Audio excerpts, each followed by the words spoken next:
Taco Tuesday. So I was going to the drive-thru and I just pulled over and I was like, wait, it's Tuesday. It's Taco Tuesday. Oh my God, that comment. I had to share. A whole lot of food.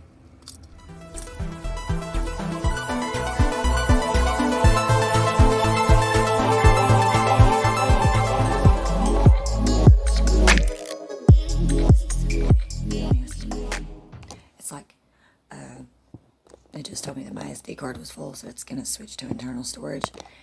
Yet somehow, it's not letting me, yeah.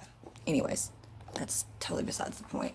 How are you guys doing? I hope you are doing well, and I hope that you can hear me, because it's recording, and I'm using my Bluetooth headphones, but I don't know, I really don't fucking know.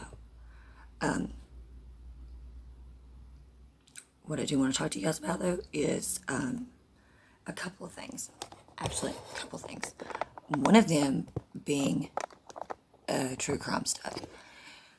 So, throughout the course of this whole thing, I continue to find little pieces of let me back that up. It's more like things that I think people realize already kind of about some of this stuff, but they just either aren't sure how to talk about it or really don't know the right, cannot words for garbage, or they don't know the right way to bring it up and talk about it. For example, last night I was watching the live stream that Annie Elise had did for the Summer Wells case, because she was going live and then they went live when Summer went missing. So she just went ahead and, was listening to that and all that stuff. So I was watching that, right? And when they were doing that, it was already after Summer had been missing. So I guess Annie was aware of it. And see, I wasn't subscribed to Annie then. I only became aware of Annie like very, very recently. But I watched her little rerun of that. And it was the whole thing in the whole live stream, the whole press conference with the initial one with Hawkins County and TBI and all that stuff. And after it was over, of course, because Annie was live streaming, they decided to start talking about Candace and some of the things that they thought could be playing a factor in why maybe that she doesn't necessarily want to be in front of the camera right now, but has been in front of the camera in the past, as far as like her TikToks and all that stuff go.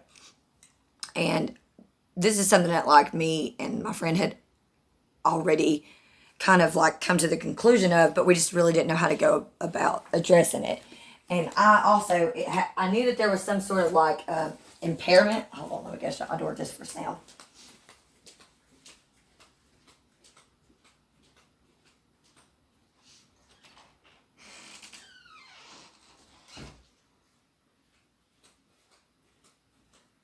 So like, we knew that there was some sort of impairment, but we hadn't really thought too much about like, I don't know why it didn't occur to me, because it should have occurred to me, because I have like a lot of like random medical knowledge for a number of different reasons.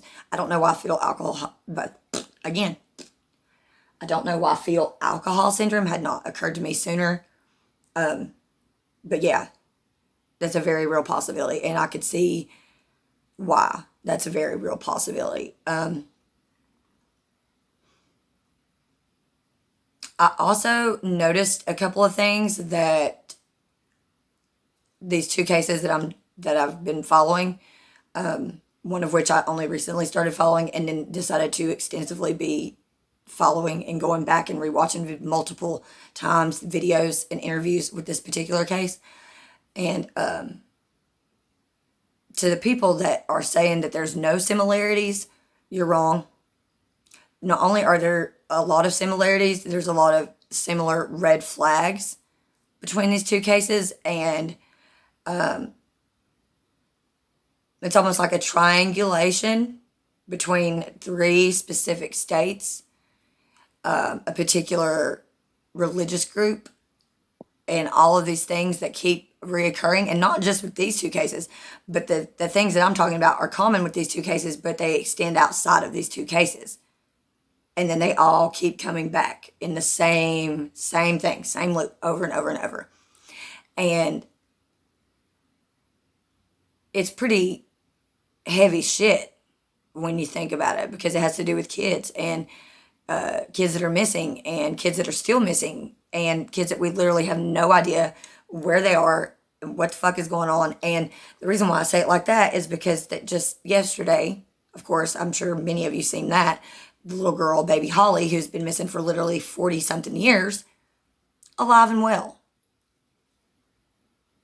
That's just one case that we actually found out about. Can you imagine the amount of cases that are out there where somebody was killed, murdered, and or the baby was just taken and then raised by, I don't want to say normal people, because obviously you stole that kid. You're not entirely normal. But, yeah, like, wow. Seriously, just wow. I also have personal reasons for the cases that I choose to follow, get involved with, which I have not done prior to what's happening now. Is because usually there's some sort of like deeper emotional or sentiment attached to that case.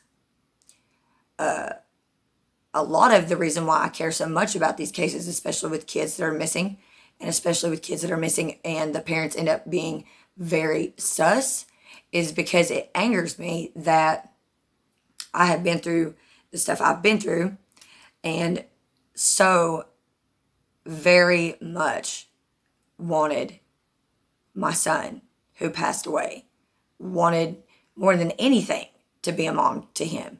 And to see people that just frivolously have kids, like, I'm just gonna have a whole soccer team worth of kids, like, and then get frustrated with them, and oh Candace, oh Candace, oh Candace, oh Candace, y'all, no, after what I found out today, you will not, and I don't care how slow you might want to throw me that Candace is, this is unacceptable. And she does have the thinking capacity to understand that part of what she did with the woman and the kid that she placed up for adoption, and the back and forth, back actually placing the kid with her, taking it back, and no.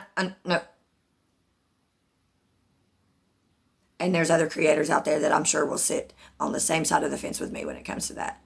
Unacceptable. No, ma'am, no fucking man. To the subs and creators that may or may not know the full I strongly encourage you to dig deeper with both of these cases, and don't let your emotions get in the way, because I'm telling you right here, right now, don't nobody, and has not nobody, tried to be on Team Brandy more than me right now. So hard. There's some things that we're going to talk about that I think are part of the reason why maybe some people are just automatically like, and rub the wrong way about her, which is probably the same reason that some people are like, and rub the wrong way about me, and that's okay. But I think that it is important that I bring it to the table and discuss it. And the first thing that I've noticed, that it took me a while to notice within this case in particular with Michael Vaughn, is this predisposition bias that people have to what's called the resting bitch face. And I have that. I'm proud of my resting bitch face. It keeps the wrinkles away. However, I'm not always quick to see it in other people until like I sit around for me like, why is it that they are, you know what I mean? And then all of a sudden, like, I know what it is. It's that. It's your face. And I don't mean that in a bad way. I mean that in the nicest way possible. Some people just have those kind of faces where their expressions always look like they're angry, or they're pissed off, or they're just like ill. Okay? Sometimes my face looks like that. 90% of the time that I've seen hers, she looks mad as fuck. Even when she's smiling, you almost look like you're mad. And I think that's why it occurred to me, like, but Okay, I put that on the shelf. And then I was like, okay, that's cool. But it still didn't make sense to me why you would insert information that is absolutely, unequivocally not true, not proven, completely unconfirmed. Why would you do that? That's called misleading. I don't think I need to explain why that's fucked up. And I don't think that and yes, I can imagine. I don't even have to imagine. I know what it's like to go through the death of a child and not have him there when you have other children still at holidays, at birthdays, and there's all these presents for the one child and he's not there. I know exactly what that feels like. I don't know what it's like to lose a kid and have them be missing and not know where they are. I know that there's a history of, or possible, well, I know there's a history because you admitted it out of your own damn mouth that you used to do that, and you did it for a long time. But given the fact that you said you did amphetamines and you weren't on heroin, you really don't get a free pass in my book for your kid getting. You guys are supposed to be super vigilant. You tweakers, you're supposed to be super vigilant about where your kid is at. And always watch it like you're supposed to be. I mean, you don't even sleep, so why the fuck would you not know where your kid's at? Okay. Moving right along. I've given you more than enough time to explain all this, too. I'll still give you time. I'll be more than happy to hear what you got to say about all this. And I'll be more than happy to provide any more clarification than I already am and have provided previously in some of my videos about why it is that I feel all of the things that I feel in regards to these two cases. Okay?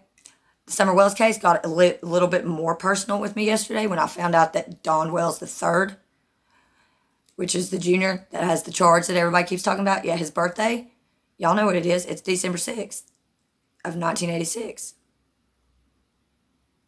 So it's not just the same month and the same day, it's the same year. So we were born on the same fucking day of the same year, or the same age. So think about that too, by the way. Dawn is old enough to be my dad. He has a kid that's Summer's age. That means there was probably very much a predatory intent behind him getting with Candace. Now, whether or not Grandis is involved in that, I don't know. I can't speculate. But I think that is something else that we need to take into consideration when we're so quick to judge either set of parents. I'm still trying to give you an out, dear. I'm still like, help me. I want to be on your team, but you're making it impossible. I'm serious. I'm like, okay. I'm trying, and it, here we are. I know at least a week after I did the live stream about this initially, it's still causing me a pretty good amount of stress and grief, and I think about it a lot. Outside of my own personal problems. I just want you to know that. So if you think that people are just being insensitive or that we're being bullies and that we just don't give a fuck and we don't think or we can't imagine or we don't fucking possibly know, some of us out there have been through trauma too, dingbat, okay? Some of us can relate to what you're going through. But what we can't do is, even knowing what you're going through on some level at any capacity, relate to you spreading misinformation in the case for any reason.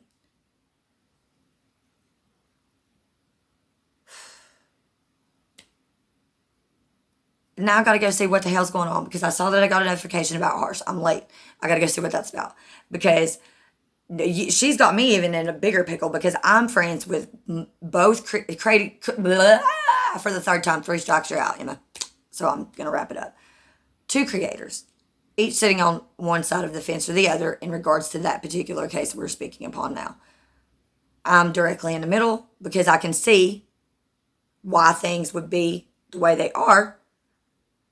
And so I can see why each creator feels the way they do. And I don't get into their business with how they've interacted with her, how much the levels that they have and all that. I'm just speaking on my perspective as it pertains to me on the outside looking in and things that I can observe with my own perspective that they do not have that kind of insight. So it helps. That's why I'm bringing that to the table. So, yeah. So it's. And again, and my kids are in the age range of hers as well. I had a teenage daughter. My son was younger. And still, like, just not sitting well with me. And I'm trying. Yeah. So, I mean, throw me a freaking bone here, is what I'm saying. Just throw me a freaking bone, my dear, and I will get on your team and go to bat for you. And you don't even have to come out and publicly say it. You could just tell somebody. But I meant what I said too about Chief Huff and Puff, because I knew that on the first interview something was up. And his brother is the sheriff, so he's the chief of police. His brother's the sheriff. You go and have a little sit down, chit chat, coffee, and donut time with them. Conflict of interest is an understatement. Back to Hawkins County. Lawson, Sheriff Lawson, you people that reelected him, if that is in fact what happened and it wasn't a corruption within the election thing, y'all need to be looking into that. But whenever you got documents and police reports and affidavits of a bust, a drug bust, and like the first 10 people in the list got the last name Lawson, they might be some corruption. I really feel like I shouldn't even have to be saying, I know I shouldn't have to be saying this. But it was nice to take a break from JDC, was it not? So, now, what have we got over there? I got some shout outs I got to do. Are y'all ready? I think it's time. We're going to do true crime first, then we're going to finish up with some comedy channels, which really it looks like I have like two. Okay, so I got Bethea's Bots. He does true crime news, covering all the news that's going on locally in his hometown as well as nationwide here in the United States. SP News Nuggets, she does extensive coverage on the Cody Bixby case. Okay, then we got Tea with Grandma Cherie. And then Trainwreck, Footsteps of a Murder, and she is literally, last time I checked, she was one sub away from 1K. So go. If you haven't, go check that out. And also Common Sense True Crime and that channel Trainwreck, because she's covered some stuff where, and she even owns it. Like, if we make mistakes, the thing that is important, I feel like, as a content creator to do is, especially when you got subscribers, you got a fan base, you got people looking at you and respecting your opinion. And when you make a mistake and you can't come and own your shit, that's a problem. That's a clear problem. So I'm leaving y'all with that. You feel free, go back, check several of my videos. I own my shit. Okay? And if you have any questions, next time I do a live stream, I'll be more than happy to answer them. Or you can leave a comment below and I'll get back to you whenever I see it. You know, because that's how I get down. So, till then, till next time, till probably later, because I'm about to watch that Harsh Reality. Much love. One love.